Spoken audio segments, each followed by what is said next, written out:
When I got a huge insurance payout after a car accident, my neighbor pretended to be my financial advisor and tried to have me sign everything over to him. He almost got away with it until my estranged sister, who hadn't spoken to me in years, miraculously reappeared. Working with him, I exposed them both, pressed charges, and used part of the settlement money to buy the house right next to theirs just to remind them every day who won. I grew up in a small town about 30 minutes outside Louisville, Kentucky. You know the type.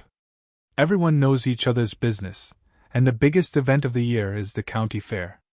After my parents passed, I stayed in the old family house. Never had a reason to leave. My sister, Renee, left right after high school, saying she needed to get out of this dump. We barely talked after that.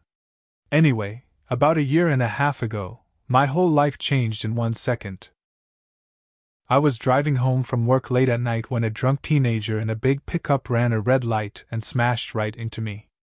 The crash broke my leg in 3 places, shattered my hip, and gave me a concussion so bad I didn't remember my own name for 2 days. I almost died. If I hadn't been wearing my seatbelt, they said I'd be dead for sure. I spent 2 months in the hospital, another 3 in rehab. Lost my job. Couldn't mow my own lawn. Needed help to even get up the porch steps. It was the lowest point of my life. The kids' parents were rich. Not just nice house and boat. Rich, I mean old family money rich. Their lawyer offered me a settlement so big my hands shook when I saw the number. It wasn't private jet money, but it was enough to live on if I was smart. I thought maybe my luck had finally turned. I was wrong. Enter Cliff. Cliff was my neighbor 3 houses down. Big guy, always in cargo shorts and flip-flops, always drinking cheap beer on his porch. He liked to talk. A lot. And once word got around town that I'd gotten a big payout, he suddenly became my best friend. At first it seemed harmless. He'd swing by, help me fix a loose shingle, offer to mow my lawn, for a small favor fee of course. I figured he was just trying to be neighborly, maybe suck up a little. But then he started asking questions. How much did you get, man? You gotta invest that, dude, you can't just sit on it. I know a guy who could double that money for you in a year, easy. I laughed him off at first. Told him I wasn't looking to do anything fancy. But he kept pushing. Harder and harder. Even showed up one night with a stack of papers and a plan. You can trust me, bro, he said, grinning like he already owned me. I'll take care of it all. You won't have to lift a finger. The whole thing stunk. I told him I'd think about it, just to get him off my porch. That's when Renee came back. I hadn't seen or heard from her in almost 10 years. Suddenly she was blowing up my phone. Oh my God, I just heard about your accident. I feel so awful. I miss you so much. At first, I didn't know what to do. She was my sister. We shared a childhood. Maybe she really did want to reconnect? She flew in 2 weeks later. Stayed at a cheap motel across town. Started coming over every day. Cooking for me. Cleaning the house. Driving me to therapy. She even started talking about helping me get my life back together. For a little while, I actually believed it. Until the conversations turned. One day we were eating dinner, and she casually brought up Cliff. You're so lucky to have a neighbor like that, she said, cutting into her chicken like it was nothing. He really cares about you, you know? He wants to make sure you don't get taken advantage of. I froze. It wasn't just random. It was rehearsed. Planned. I brushed it off and changed the subject. But the next few days, it kept happening. Cliff says you should really let him help. You're not in any shape to manage all that money right now. It's just until you're feeling better, then you can take it back. Alarm bells were screaming in my head. But I was still broken. Still tired. Still stupid enough to hope my sister wasn't screwing me over. The final straw came a week later. They both showed up at my house, together. Cliff had a big stupid grin on his face, and Renee was carrying a folder. Inside? A power of attorney agreement. If I signed it, it would give them full control over all my finances. Bank accounts. Investments. Property. Everything. It's just a formality, Cliff said. Makes things easier for you, bro. Renee smiled. We just want to take care of you. I told them I needed time to read it. They looked disappointed but left. The second they were gone, I called my lawyer. Turns out, they weren't just trying to help. They were trying to legally strip me of everything I owned. It was textbook fraud, especially since I was still recovering from head trauma. My lawyer told me not to confront them yet. He said we needed proof. So for the next few days, I played along. I left my phone recording whenever they were around. Got hours of audio. Them talking about what they'd do once the idiot signs, how they'd sell my house, cash out my accounts, split the money and leave town. The worst part? Renee laughed about it. Like it was some big joke. My dumbass brother won't know what hit him. That was all we needed. My lawyer handed everything over to the cops. They moved fast. Real fast. One night there was a loud knock at Cliff's door. Police. 2 hours later, Renee got picked up too. I stood on my porch with my arms crossed and watched it happen. Not gonna lie. I smiled the whole time. But it wasn't over yet. Because after they got slapped with fraud charges, Cliff got 6 months in county, Renee got probation and fines, I still didn't feel done. I wanted a reminder. For them. Not for me. So I waited. When Cliff's house went into foreclosure because he couldn't keep up with payments, I bought it. Cash. And I didn't just live there quietly. I fixed it up. Bright new siding. Clean porch. Nice new truck in the driveway. Big mailbox with a custom painted sign. Free house thanks Cliff and Renee. Now every time they walk by, they have to see it. Every single day. And the best part? I'm just getting warmed up. You'd think after everything that happened, they'd get the message. You'd think they'd leave town. Start fresh somewhere else. Hell, I figured they'd be too embarrassed to even show their faces. But no. Renee didn't just stay in town. She moved in with her new boyfriend, 3 streets over. Some loser who worked nights at the gas station and spent his days getting drunk on his porch. And Cliff? He moved into a crappy little rental right behind his old house, the one I now owned. Which meant every time he stumbled outside, every time he sat on his busted porch chair smoking cheap cigarettes, he could see me. Me, grilling steaks on a brand new Weber. Me, power washing my driveway. Me winning. At first, it was kind of funny. But then they started pushing back. It started small. Someone egged my truck one night. No big deal, annoying, but whatever. I cleaned it up and installed security cameras around the house. Then someone started calling the city on me for violations. First, they said my grass was too long. Next, they said I had an illegal structure, a tool shed I'd had for years. Each time, a city inspector would come out, look around, roll their eyes, and leave. They knew the game. But it kept happening. Week after week. Noise complaints. Fake reports. Anonymous tips about suspicious activity. It was harassment, plain and simple. I knew it was them. Then one night, it got real bad. Around 2 a.m, I woke up to flashing lights outside. Police cars. Fire trucks. Someone had called in an anonymous tip about a meth lab in my garage. I stood there barefoot in the driveway, half asleep, while they searched my property. Of course, they found nothing. The cops apologized. Said they had to follow up any drug tip by law. But I was pissed. And that's when I decided, if they wanted a war, I'd give them one. I didn't go after them in some big dramatic way. Nope. I stayed smart. I stayed legal. First thing I did was buy the lot behind my new house, the one Cliff's little rental backed up to. It wasn't expensive. Just an empty, overgrown field. But with a little money and the right permits, I turned it into a dog park. Yup. A big, loud, busy dog park. Every day, dozens of people now bring their barking dogs right up to Cliff's back fence. Sunup to sundown, non-stop barking, shouting, laughing. It drives him insane. He tried calling the city on me. Tried filing noise complaints. Tried putting up no trespassing signs. Didn't matter. It was all legal. I had every permit, every inspection. I even donated a bench in Cliff's name. Got a little plaque made. Dedicated to community spirit, Cliff M. Meanwhile, Renee's life kept falling apart.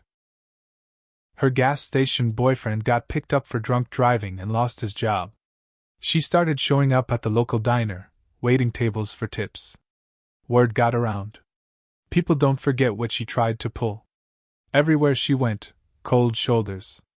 No one wanted her around. No one trusted her. She tried applying for jobs out of town, but with fraud charges on her record. Good luck. The best part? Every shift she works, she has to watch me come in, sit at a window booth, drink coffee, and leave a fat tip. Always cash. Always folded in a little note that says, "You almost had it all." But this still isn't the end. Because recently, I found out they're planning something new. Something even more desperate. Something stupid enough that they might finally cross a line they can't come back from. And when they do, I'll be ready. More ready than they ever were. It started with a weird letter in the mail. No return address. Just my name, written real sloppy. Inside was a single sheet of paper. "You think you won? Watch your back." No signature. No proof. Just a threat. I laughed at first. Real tough, sending anonymous notes. But then the weird stuff started happening. First, someone broke into my mailbox. Tore it clean off the post. Then, my security cameras caught a figure sneaking around my backyard late at night, hoodie pulled up, face hidden. They didn't steal anything. Didn't break anything. Just stood there, staring at the house. It wasn't random. It was personal. I gave the footage to the cops, but without a clear ID, there wasn't much they could do. Still, I wasn't about to sit around waiting for whatever was next. I upgraded everything. New cameras. Motion lights. Steel mailbox bolted into concrete. I even bought a big old German Shepherd from a rescue shelter. Sweetest dog you'd ever meet with me, but meaner than hell toward strangers. I named him Karma. Fitting, right? Meanwhile, I started digging. I knew Cliff and Renee weren't smart enough to pull off anything serious. But desperate people make stupid decisions. Turns out, they were running a new scam. Fake GoFundMe pages. Sob stories about losing everything to a greedy neighbor. And trying to rebuild their lives. They even used old photos of my accident. Twisted metal, bloody hospital sheets, pretending it was them who'd been injured. It made me sick. They were getting money from strangers, a few $100 here, a few hundred there, all based on lies. I could have reported them right away. Shut it down. But I didn't. I waited. Because if you let scammers dig their own hole deep enough, eventually they bury themselves. It didn't take long. One of the people they scammed was a local reporter's mom. Small-town news spreads fast. The reporter started digging too. Found out about the arrests, the fraud, the settlement, everything. Next thing you know, full-page story in the Sunday paper. Local siblings caught scamming donations, former fraudsters strike again. Pictures. Names. Quotes from the court records. It blew up way bigger than I expected. They couldn't walk into a grocery store without people whispering. Couldn't sit at a diner without getting stared at. Their GoFundMe accounts got frozen. Every penny seized. And just when I thought it couldn't get better, I found out Cliff's rental landlord decided not to renew his lease. Guess he didn't like the bad press either. So now, Cliff's being evicted. No home. No scam money.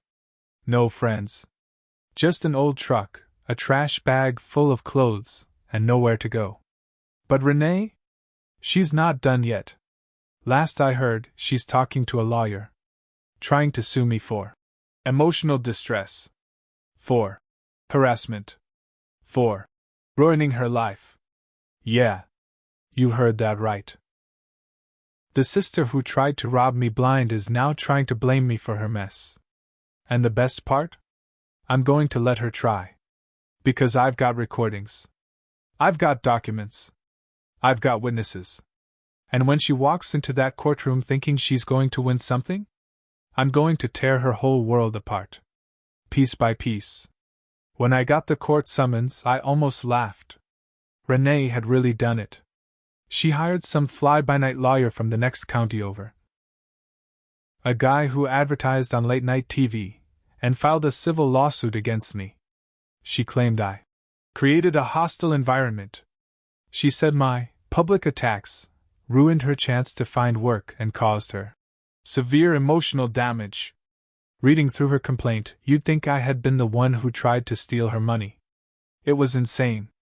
Still, my lawyer told me to take it seriously. You've got truth on your side, he said.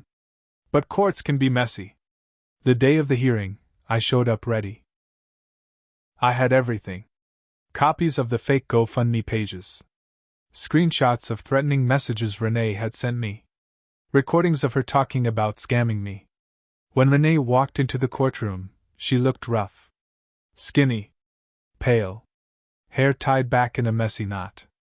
She didn't even look at me. Cliff was there too, sitting in the back row. He looked worse, bloated, unshaven, clothes that didn't fit right. The judge, a hard old man with zero patience, made it clear from the start he wasn't interested in drama. He wanted facts. And when he saw my evidence, it was game over. First, I showed the judge how Renee and Cliff had tried to get me to sign away my money. Then I showed how they launched a fake fundraiser, stealing pictures of my accident to scam strangers. Then I showed the harassment complaints. The vandalism. The anonymous threats. It took less than 20 minutes. The judge tossed her lawsuit out on the spot. Called it frivolous and malicious. But he didn't stop there. He fined Renee for court costs. Ordered her to pay my attorney fees. And just to twist the knife, he opened the door for me to sue her for harassment and damages. I could have walked away right then.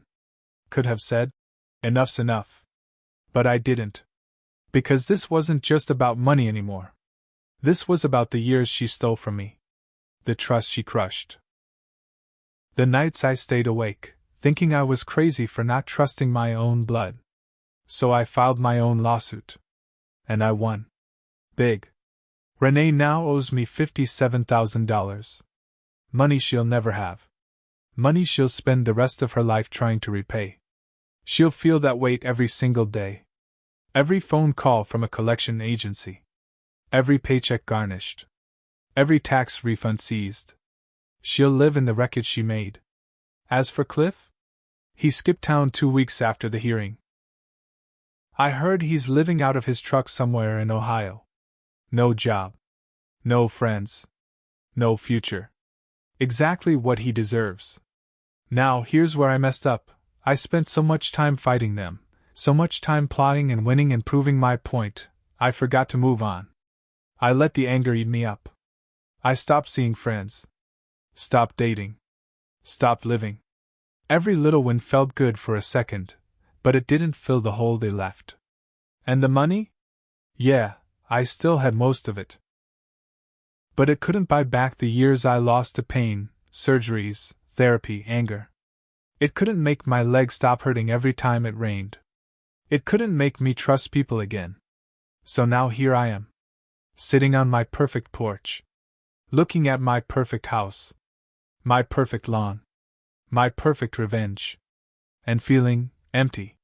Renee and Cliff lost everything. They deserved it.